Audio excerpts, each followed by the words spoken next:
I came to New Zealand in 1992. I'd never been here before. I came with my girlfriend who I met at Spitting Image. While we were working together, we kind of fell in love, and she told me, in 2 weeks I'm going to New Zealand, would you like to come?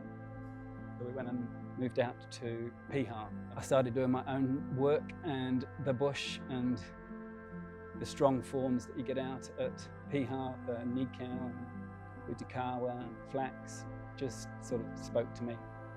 The development of ideas and exploration of what I was trying to do with the artworks was a development from work that I was doing at art school with the sculpture and installation-based works.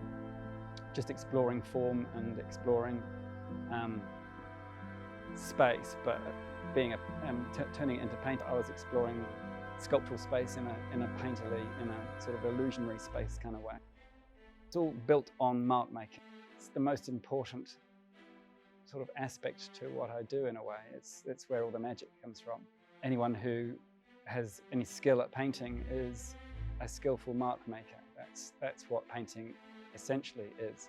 The process begins when I'm out in the bush and I take my camera. The thing I'm interested in with running is that the things that you're interested in come at you quite quickly, so it's a way of kind of editing out stuff that you're not interested in. I'm a better painter than I am a photographer.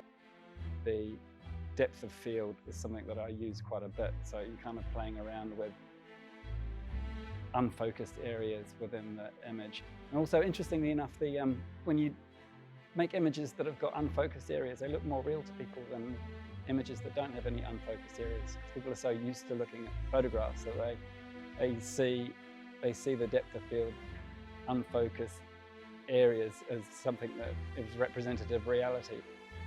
In most pieces that I do, you can find the new shoots, and you can find the bit that's almost falling off and is sort of crumpled into sort of a decayed mess. It's about things that grow and then decay and die and grow again, and it's, you know, that's what life is. I like to create works that reflect that. Yeah, so I've been using gilding as a technique. I did quite a lot of commercial gilding work. Yeah, more recently I have been using it as a way of addressing the surface, because I'm interested in that illusional space, but I'm also kind of re-emphasizing the abstract nature of the flatness of the painting. The way that the silver sits on the surface, and it is obviously a very flat surface.